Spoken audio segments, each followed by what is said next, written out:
ഇന്ത്യയിലെ പ്രധാനപ്പെട്ട റീറ്റെയിൽ കമ്പനിയായിട്ടുള്ള ഡിമാർട്ട്, അവന്യൂ സൂപ്പർ മാർക്കറ്റ് അവരുടെ Q2 റിസൾട്ടുകൾ പ്രഖ്യാപിച്ചിരിക്കുകയാണ്. വലിയ ഒരു എക്സൈറ്റ്മെൻറ്റ് വന്നിട്ടില്ല എന്നുള്ളത് സത്യമാണ്. പ്രത്യേകിച്ചും Q2 റിസൾട്ടുകൾ ഇപ്പോൾ പ്രഖ്യാപിച്ച് തുടങ്ങിയിട്ടേ ഉള്ളൂ.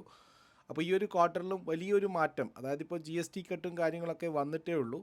അപ്പോൾ അതിൻ്റെ ഒരു ഇമ്പാക്റ്റ് Q3 മുതൽ മാത്രമേ ഉണ്ടാകൂ എന്ന് നമ്മൾ ആദ്യമേ പറഞ്ഞു തുടങ്ങിയതാണ്. അതുതന്നെയാണ് ഇപ്പോൾ വന്നിരിക്കുന്ന റിസൾട്ടുകളും സൂചിപ്പിക്കുന്നത്. എന്നാലും മോശമല്ല, അതായത് നെഗറ്റീവായിട്ട് പോകുന്നില്ല എന്ന് മാത്രമാണ് ഇപ്പോൾ ഉള്ളത്. അതായത് സെയിൽസിൽ 15.43% വർധനവാണ് ഡിമാർട്ട് രേഖപ്പെടുത്തിയിരിക്കുന്നത്.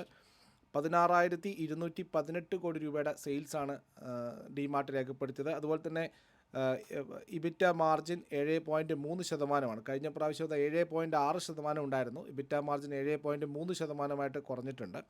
അതുപോലെ തന്നെ നെറ്റ് പ്രോഫിറ്റ് നോക്കിക്കഴിഞ്ഞാൽ കഴിഞ്ഞ പ്രാവശ്യം 710 കോടി രൂപയായിരുന്നു, അതിപ്പോൾ 746 കോടി രൂപയായിട്ട് ഉയർന്നിട്ടുണ്ട്.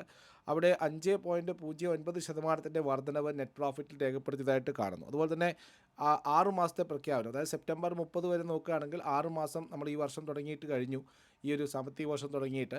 അങ്ങനെ നോക്കുകയാണെങ്കിൽ റവന്യൂവിലെ കഴിഞ്ഞ 6 മാസം, കഴിഞ്ഞ വർഷത്തെ 2024 6 മാസവും 2025 6 മാസവും നോക്കുന്ന സമയത്ത് റവന്യൂവിൽ 15.86% വർധനവ് കമ്പനി രേഖപ്പെടുത്തിയിട്ടുണ്ട്. അതായത് 33,036 കോടി രൂപയുടെ സെയിൽസാണ് കമ്പനി 6 മാസം കൊണ്ട് നേടിയിരിക്കുന്നത്. നെറ്റ് പ്രോഫിറ്റ് നോക്കിക്കഴിഞ്ഞാലും 1.71% വർധനവ്. കഴിഞ്ഞ പ്രാവശ്യം 1,432 കോടി രൂപയാണ് 6 മാസം കൊണ്ട് കമ്പനി പ്രോഫിറ്റാക്കി ഉണ്ടാക്കിയതെങ്കിൽ ഇപ്പോൾ 1,457 കോടി രൂപയുടെ പ്രോഫിറ്റ് കമ്പനി ഡിമാർട്ട് ഉണ്ടാക്കിയിരിക്കുന്നു. അതുപോലെ തന്നെ പ്രധാനപ്പെട്ട ഹൈലൈറ്റുകൾ കമ്പനി സൂചിപ്പിച്ചിരിക്കുന്നത് പുതിയ 8 സ്റ്റോറുകളാണ് Q2, അതായത് കഴിഞ്ഞ ജൂലൈ മുതൽ സെപ്റ്റംബർ വരെയുള്ള 3 മാസത്തിനിടയിൽ പുതിയ 8 സ്റ്റോറുകളാണ് തുറന്നിരിക്കുന്നത്. അതോടുകൂടി ഡിമാർട്ടിൻ്റെ മൊത്തം സ്റ്റോറുകൾ 432 ഉയരുകയുണ്ടായി. ഇത് സെപ്റ്റംബർ 30 അവസാനിച്ച കണക്കുകളാണ് കാണിക്കുന്നത്. അതുപോലെ തന്നെ 2 വർഷം പഴക്കമുള്ള സ്റ്റോറുകളുടെ വളർച്ച നോക്കിക്കഴിഞ്ഞാൽ, അതായത് സെയിം സ്റ്റോർ സെയിൽസ് ഗ്രോത്ത് 6.8%. ഇത് വളരെ സ്ട്രോങ് ആയിട്ട് നിൽക്കുന്നു. അതുപോലെ GST കുറവിൻ്റെ ഒരു പ്രയോജനം കസ്റ്റമേഴ്സിന് പൂർണ്ണമായിട്ടും പാസ് ഓൺ ചെയ്യുന്നുവെന്നും കമ്പനി അവകാശപ്പെടുന്നു. പുതിയ 10 ഫുൾഫിൽമെൻറ്റ് സെൻറ്ററുകൾ ആരംഭിച്ചു കഴിഞ്ഞു. 5 പ്രധാനപ്പെട്ട നഗരങ്ങളിലെ പുതുതായിട്ടും ഇ-കൊമേഴ്സ് ഡിമാർട്ട് റെഡിയായി നിൽക്കുന്നു. അതായത് അമൃത്സർ, ബെൽഗവി, ഭിലായ്, അതുപോലെ തന്നെ